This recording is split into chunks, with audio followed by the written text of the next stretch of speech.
Purihin si Yahweh. Dapat na magpuri ang mga alipin.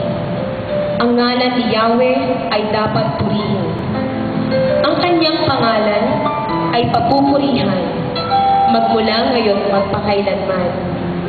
Buhat sa silangan hanggang sa kanluran, ang ngalan ni Yahweh pupurihing tunay. Siya'y naghahari sa lahat ng bansa, lampas pa sa langit ang pagkadakila.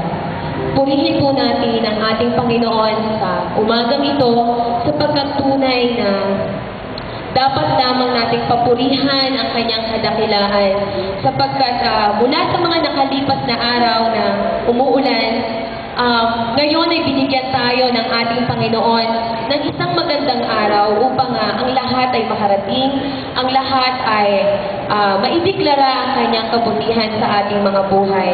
At sa umagang ito, kayo'y inaanyayahan ko na magsitayo at mabigyan natin ng papuri ang ating Panginoon sa pamamagitan ng mga awitin.